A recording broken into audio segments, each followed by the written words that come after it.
সংস্কার প্রক্রিয়া থেকে প্রত্যাখ্যান করে আমরা সংস্কার প্রক্রিয়ার মধ্যে থেকেই আগামীর বাংলাদেশে আমরা সংস্কার প্রক্রিয়া সম্পূর্ণ করতে চাই। কিন্তু আমরা এটাও স্পষ্ট করতে চাই, যেই প্রক্রিয়া আদেশটা জারি করা হয়েছে, যে কথামালাগুলো এসেছে, এটার মধ্য দিয়ে আমরা আবার পূর্বের ফেসিবাদী ব্যবস্থার দিকে যাব। নতুন কোনো কাঠামো আমরা দেখতেছি না। এবং সংস্কার কমিশন যে সুপারিশমালা দিয়েছে, যদি সরকার ওই পথে হাঁটতো তাহলে হয়তোবা আমরা ভালো কিছু পেতাম। এই জন্য সরকার কয়েকজন উপদেষ্টাকে পাশে বসিয়ে, যেখানে বিএনপি এবং জামায়াতের উপদেষ্টা রয়েছে, তাদের কথা মতো সরকার জনগণকে পাশ কাটিয়ে ৭২-এর সংবিধানের পথে হাঁটা শুরু করেছে। এই জন্য সরকার যখন ওই পথে হাঁটবো, আমরা সরকারকে ওই পথে হাঁটার জন্য আহ্বান জানাচ্ছি। এবং আমরা রাজপথে আমাদের সভা সেমিনার থেকে সর্ব জায়গায় যে আমাদের উপস্থিতি বিরাজ করব, আমরা সেখানে একটা পথেই সরকারকে নিয়ে যাওয়ার চেষ্টা করব, যাতে জনগণ একটা ফেসিবাদী কায়দা থেকে বেরোয় নতুন একটি শাসনতান্ত্রিক কাঠামোতে যেতে পারে। আর আপনি যে সেকেন্ড কোশ্চেনটি করেছেন যে গণভোটের মাধ্যমে সংবিধান সংশোধন, এটা তো সত্য, গণভোটের মাধ্যমে সংবিধান সংশোধন করা যায় না।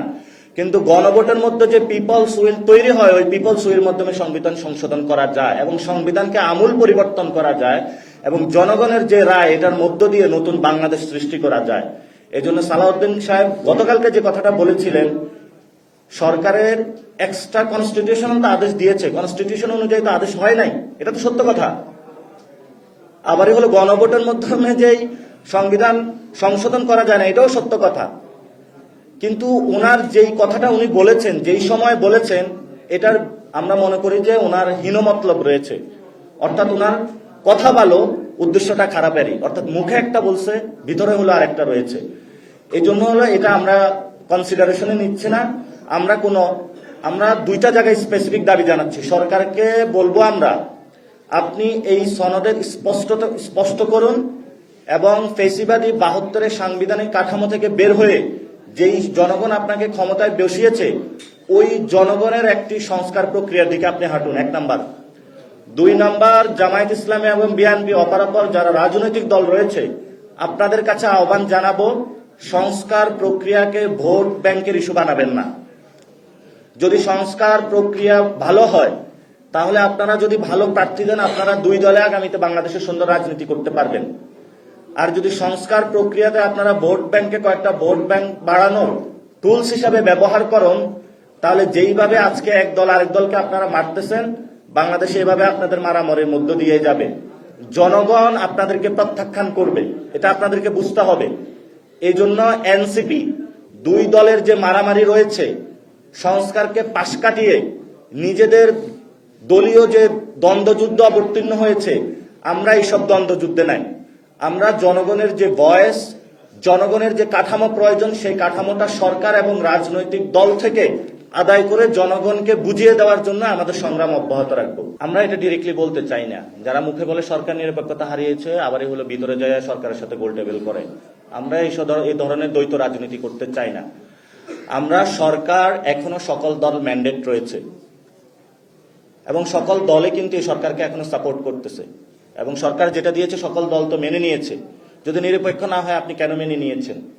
আমরা সকল দল এবং বাংলাদেশের জনগণকে বলবো যে সরকারকে হলো সোজা রাখতে হবে। সরকার হলো একদিকে হলো বিএনপির দিকে একবার হেলে, একবার হলো জামাতের দিকে হেলে, মানে যে একটু জোরে ঝাঁকি দিতে পারে।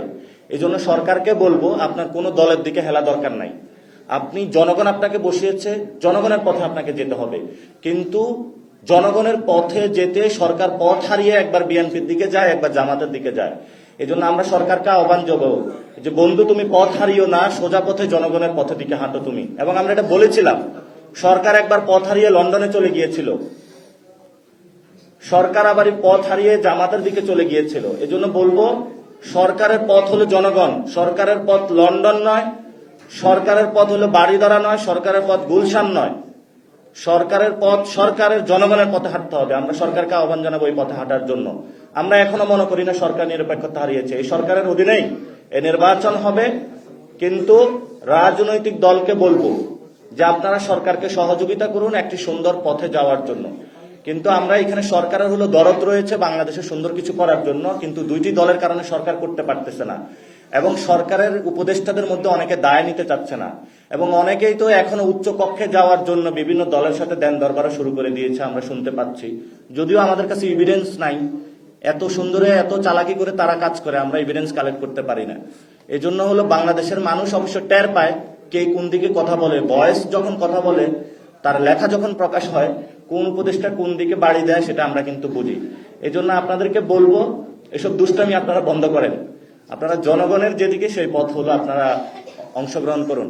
আর লাস্ট যে বিষয়টা আপনারা জানেন যে আমরা জনগণের জনপ্রতিনিধিদেরকে সরকারকে সংসদে পাঠানোর জন্য আমরা মনোনয়ন আবেদন ফর্ম ছেড়েছিলাম। ইতিমধ্যে আমাদের 1011টি মনোনয়ন আবেদন ফর্ম বিক্রি হয়েছে এবং আমরা মানুষ থেকে অনেক ভালো রেসপন্স পেয়েছি। ডাক্তার, উকিল, পেশাজীবী থেকে শুরু করে ব্যবসায়ী, সব ধরনের জনগণের, আলেম ওলামা, আমরা শিক্ষক, সব জায়গা থেকে আমরা নমিনেশন পাচ্ছি। আমরা এই পর্যন্ত 1011টি নমিনেশন আবেদন ফর্ম জনগণ আমাদের থেকে নিয়েছে, তারা সংসদে জনগণের প্রতিনিধি হওয়ার জন্য। জনগণের এই যে উদ্দীপনা, আগ্রহ দেখে আমরা আমাদের এই সময়সীমা আরো বাড়িয়েছি। এটা আগামী 20 নভেম্বর পর্যন্ত এই রূপায়ণ ট্রেড সেন্টারের 2 তলায় আপনারা এসে সংগ্রহ করতে পারবেন এবং অনলাইন থেকেও আপনারা সংগ্রহ করতে পারবেন। এবং ইনশাআল্লাহ পুরো বাংলাদেশের মানুষকে আমরা জানাতে চাই, আমরা দক্ষ, যোগ্য, সৎ প্রতিনিধি পার্লামেন্টে পাঠাতে চাই। আমরা কোনো গডফাদারদেরকে পাঠাতে চাই না, আমরা চাঁদাবাজদেরকে পাঠাতে চাই না, আমরা সন্ত্রাস যারা করে তাদেরকে পাঠাতে চাই না। আমরা কিছু ভালো মানুষকে পাঠাতে চাই। আপনারাও যারা সাংবাদিকতা রয়েছেন, যারা আপনারা পার্লামেন্টে জনগণের প্রতিনিধি করতে চান, আপনারাও একটু ফর্ম তুলবেন, কারণ আপনাদের যে মজুরি এটা বাংলাদেশে এখনো ঠিক হয় নাই। আপনারা সংসদে গিয়ে আপনাদের যে মজুরি, মালিকদের যে নিষ্পীষণ নিপীড়ন আপনাদের উপরে পড়েছে, সেটা ভাঙার জন্য আপনারাও মনোনয়ন আবেদন ফর্ম তুলবেন।